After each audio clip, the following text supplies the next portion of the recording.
There's just a dizzying array of technologies being used by these agencies that is legitimately hard for even me who covers this to keep track of everything that's going on.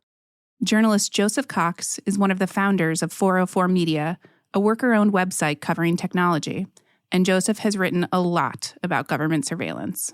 We reached out to him because he has managed to learn about social media monitoring programs that operate largely in secret. The federal government is not exactly forthcoming about these practices. But by paying attention to how agencies spend money, Joseph has noticed some patterns. I just want to know what technology the US government is buying. It turns out a lot of that technology is at the border. As free speech lawyers, we worry about surveillance of expressive and associational activity, a lot of which takes place on social media. As a journalist, Joseph has used various methods to try to learn what he can about the government's surveillance of social media. Here's what he's been able to piece together. Government agencies like the Department of Homeland Security and Immigration and Customs Enforcement have purchased a variety of surveillance tools from third-party developers. These tools automate much of the surveillance process, combing through massive amounts of data about a person and then presenting that data to an operator who works for immigration enforcement. Think of it like a map of someone's entire online life. One of these tools was called Giant Oak Search Technology, nicknamed Ghost. Ghost, in particular, grabbed Joseph's attention. What stood out to me, beyond the normal, here's the social media profiles of the person, here's their connections, all of that sort of thing, was that it would surface content that it determines to be derogatory or not. And there's a little thumbs up, thumbs down.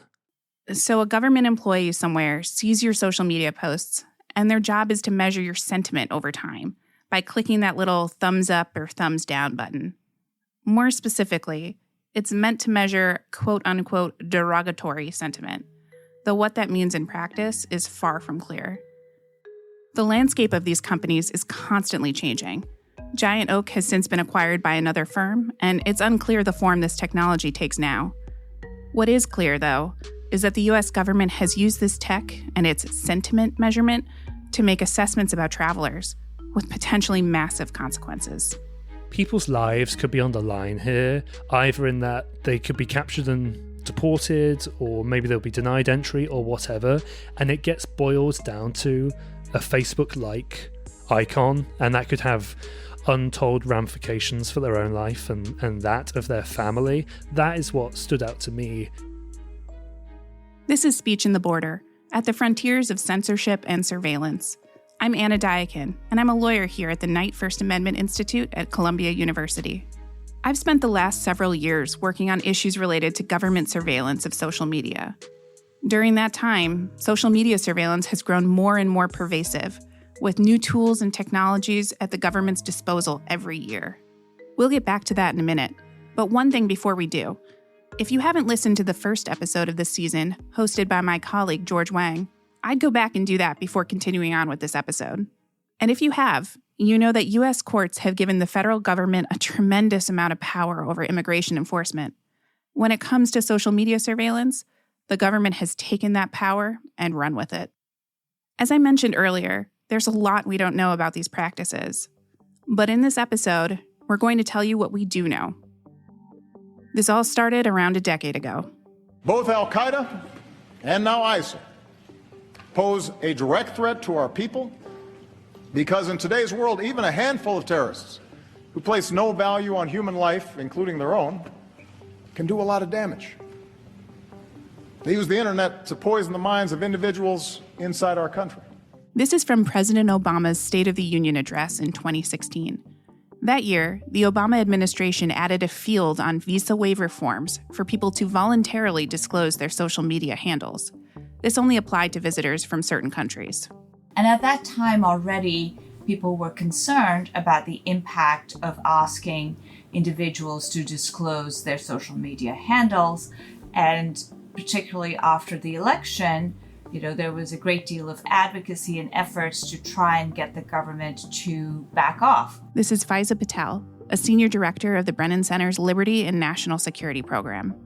The Brennan Center and the Knight Institute have worked together on this issue for years now, focusing on the serious chilling effects that social media surveillance has on speech and association online. Despite advocates' warnings, the government didn't back off on social media surveillance. Instead, it doubled down.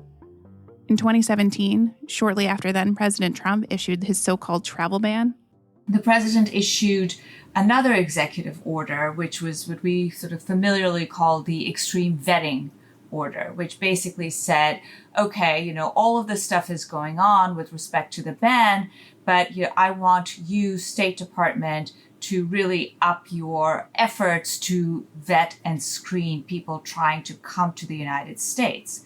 And based on that order, the government put in place what we call the registration requirement, which essentially asked some, I believe, 14.7 million visa applicants each year to provide their social media handles when they applied for a visa. This is a dramatic shift. If you're applying for a visa from abroad, your application will usually be reviewed by a consular officer. FISA says those officers have been able to ask for social media information in the past if they have reasonable suspicion about a specific individual. But this requirement is different. It's a total dragnet. It requires nearly all applicants for immigrant and non-immigrant visas to provide the social media handles they have used on 20 different platforms at any point over the last 5 years. We're talking about Facebook, Instagram, YouTube, X, and more. What this requirement does instead is it just sweeps in, everybody's social media information, right? Because once you give the social media handle to the government, it's not just going to keep it, right? It's going to use it in order to find out stuff about you. And it's going to be able to see everything that you post online. So it's a very broad and sweeping requirement. This means that if you post something publicly on one of these platforms, even under a pseudonym, the government can track it down and attribute it to you. So in 2019, the Brennan Center and the Knight Institute, working with law firm Simpson Thacher, sued the government. This was the first case I worked on after joining the Knight Institute that year, and I'm still working on it today.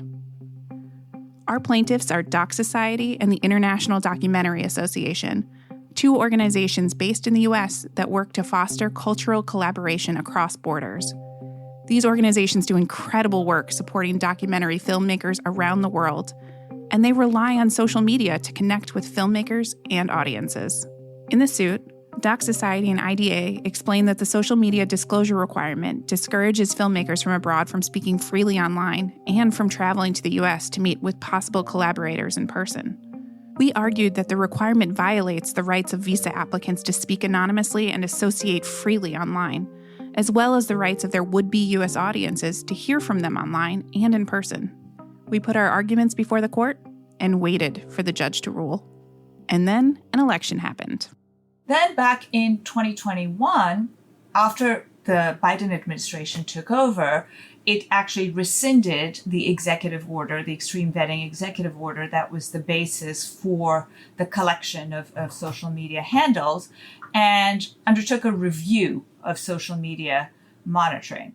We hoped that during the review, they would see that the cost of free speech and association far outweigh any benefits, and that they would decide to abandon the practice. And then we waited, and waited, and waited. Finally, after more than a year, the Biden administration informed us that it had no intention of rescinding the social media disclosure requirement in the near term, but it didn't explain why. So we at the Knight Institute filed another lawsuit, this time to get access to the report produced at the end of the Biden administration's review process. We used the Freedom of Information Act, also known as FOIA. More on that lawsuit in a minute. But we're not the only group that's used FOIA to try to figure out what the government is doing and why in the realm of social media surveillance. So does journalist Joseph Cox, though of course, his approach is different. We rely on and use the Freedom of Information Act extensively. Actually, he has this down to a science. We file these FOIAs every single day, and I don't just file a random FOIA and see what comes back. What I will usually do is I will dig through contracting or procurement databases. This company was paid X amount by ICE in this year or this month or whatever. Let me file a FOIA to see if I can get more information on that, because these databases do not include much information on what the tech's actually being used for. And at the end of the day, that's really what we want to understand. Even if I don't know everything about it, I want to at least understand the use case or the context in which it's being deployed. Sometimes you get that, sometimes you don't. The government typically refuses to provide much detail about its social media monitoring practices. But by coming at the issue from this angle, scrutinizing how government agencies are spending their money, Joseph has been able to paint a picture of how mass social media monitoring is actually carried out. And the short answer is outsourcing.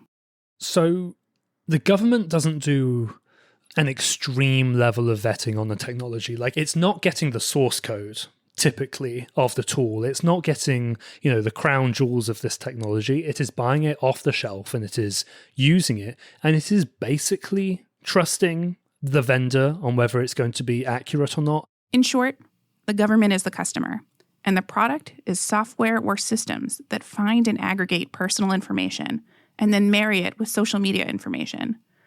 Joseph says this is how vendors will sell these kinds of tools to the government. What data brokers will call it, they'd call it a 360 view of the person. It's a marketing term where they're like, we're getting all of the data about the person. So you have a 360 rotation and view of what this person's all about. Social media, social security, emails, all of that. So pretend for a minute that you're the government and you're walking down the aisles of the surveillance store. On that shelf over there is Giant Oak Search Technology, or GHOST, the system we mentioned at the beginning of the episode. This is the system that promises to measure his sentiment over time by having an analyst assign a thumbs up or thumbs down to different posts. Someone will come into the country. They will obviously stay in the country longer than they're legally supposed to. This sort of system will kick in, or can kick in, when it perceives that somebody is doing that. So, for example, and this is slightly reading between the lines, but from the documents which are in there, it looks like, well, this person is supposed to have left the country. Maybe they start tweeting that they're in, I don't know, Los Angeles or San Diego or wherever. Then we will automatically flag this. It will get vetted, and maybe that will be a piece of intelligence that then can be passed to ICE or whoever. And that's just one surveillance tool. Continue moving down the aisles of the surveillance store, and you'll see another tool with an ominous name, Shadow Dragon. So Shadow Dragon is an open source intelligence tool, OSINT, which refers to anything that is openly available on the web. Shadow Dragon advertises that it can, quote, map out identities and connections of target individuals and, quote, visualize their networks using data from social media sites.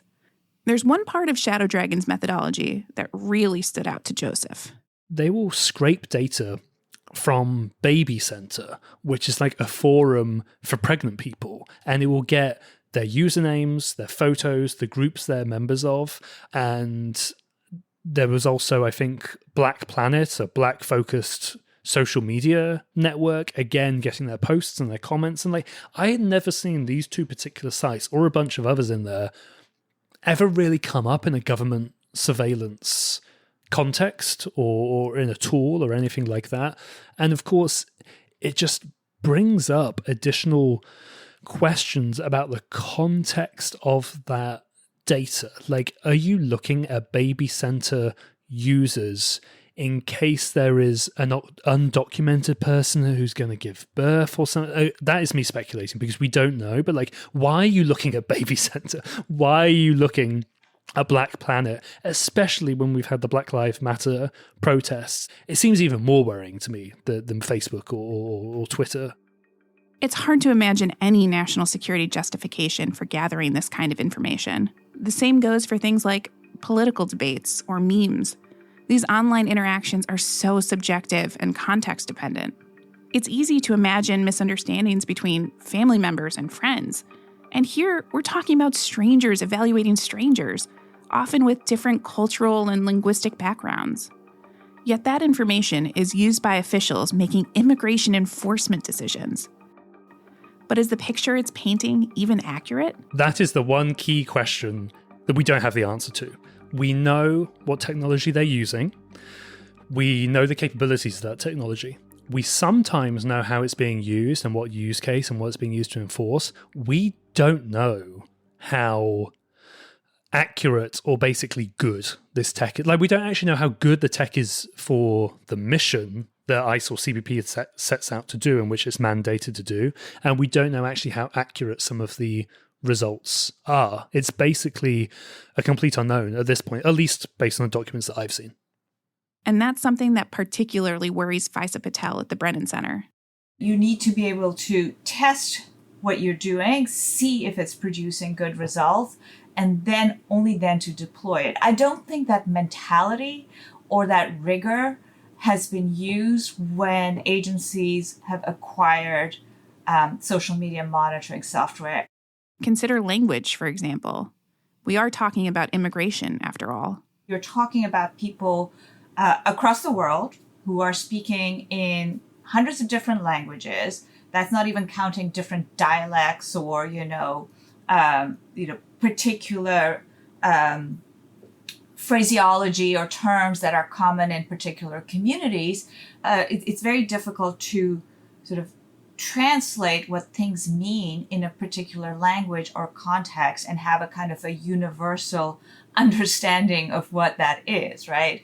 Jokes, for example, are very context specific, culture specific. And then there's the other ways people communicate on social media. The likes, the reposts, things like that. The interactivity of social media is not only verbal, there's a lot of nonverbal cues, and they're not always easy to understand, right? What does a thumbs up mean? What does a frowny face mean? I mean, what does it mean when someone retweets something? You might retweet something because you think it's interesting and not because you agree with it. And there's the risk that the government will draw conclusions based merely on the groups you've joined or the people you've followed or friended. Faisa points to the case of Ismail Ajawi, a Palestinian student set to begin his freshman year at Harvard. According to Ajawi, after he landed at Boston Logan International Airport, he was subjected to hours of questioning. Immigration officers searched his phone and computer, then canceled his visa and deported him. The reason? Social media posts. But the posts, they weren't his. They were written by people on his friend list. This is guilt by association taken to the extreme. A person might have hundreds or thousands of people on their friend or follow list, ranging from their wacky uncle to a total stranger who once tweeted a meme they thought was funny. And yet, the government is drawing conclusions about a person's beliefs based on these posts. All these issues call into question the larger point of mass social media monitoring. Does it even deliver on the promises of enhancing national security or combating terrorism?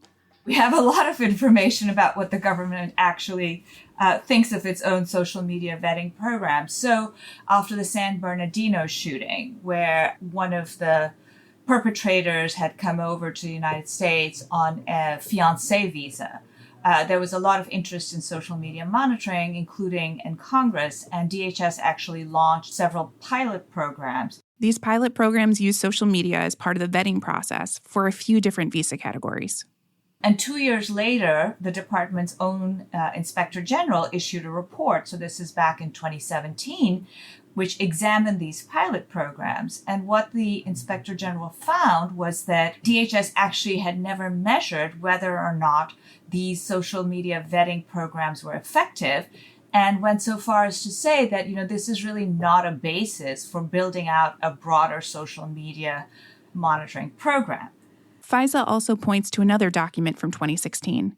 It's a Department of Homeland Security transition memo from the Obama administration to the Trump administration. And there again, you have folks in DHS who are explaining that they've tried to use social media in visa vetting and it hasn't proved useful. People who are actually identified as being potential threats, sort of outside of the social media context, don't show up when you do social media vetting. It was not a helpful situation. And again, that document is from 2016. Fast forward to today, and all of the available evidence suggests that social media surveillance is ineffective. Remember when I mentioned that we filed a lawsuit to obtain information from the Biden administration about social media surveillance? They undertook a review early on, but they've refused to share those findings with the public. However, in the course of this suit, the Knight Institute did get its hands on some other documents. In one, an internal email exchange from the Office of the Director of National Intelligence, an official says straight up that the collection of social media identifiers adds, quote, no value to the visa vetting process. When asked about those emails, a senior Biden administration official acknowledged that the collection of social media information had, quote, yet to help identify terrorists among visa applicants. But officials argued that they just needed more time to figure out how to use this information. So here you have, basically an unbroken line of 6 years of government evaluations, right? Starting back in the pilot programs that DHS did 2015, 2016, all the way through at least 2021, which show that again and again, when people looked at social media vetting, they didn't find that it added value.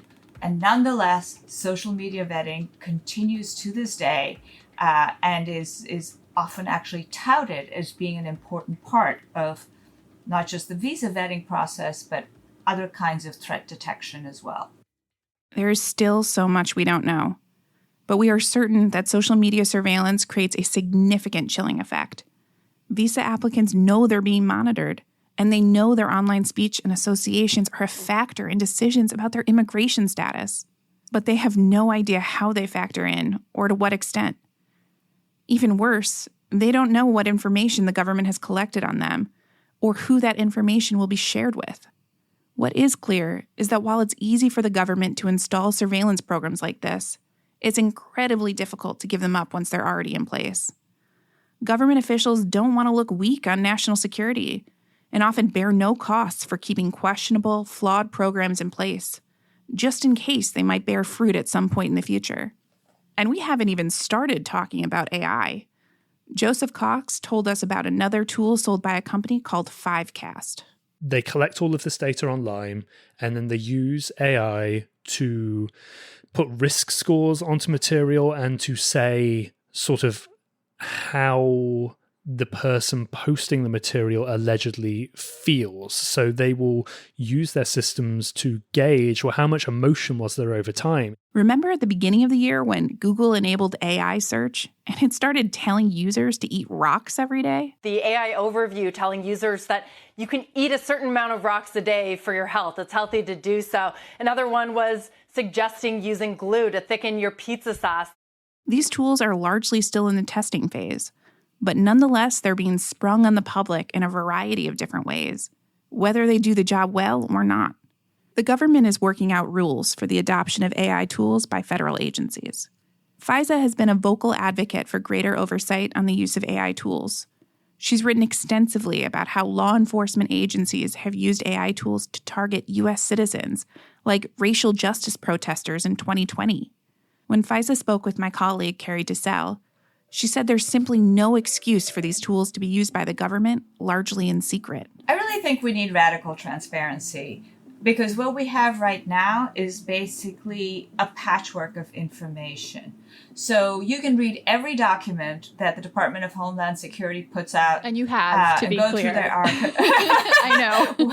And you still won't know exactly what they're doing, or even have like a good sense of what they're doing. You'll know pieces of what they're doing. You might get a fragment of a mention of a company or program in a congressional hearing. You might get a little piece of it from a FOIA request. There might be procurement records that tell you a little piece of the story. But I don't think we have a full sense of what exactly they're doing. I think we can say with confidence that social media tools, monitoring tools, are being deployed across the government at all levels, federal, state, local, in many different ways, for many different purposes, and then most of these uses have not been properly vetted for accuracy and to ensure that they're unbiased. And what would you call for to increase transparency, to kind of step towards radical transparency, although one can only dream on that front, I would say? Well, we wouldn't be in our jobs if we didn't dream, Carrie. I think two things. So one is Congress really needs to insist that agencies provide actual information on the different ways in which they are using social media monitoring tools, including, which companies or products they're using. I think that is sort of, baseline information.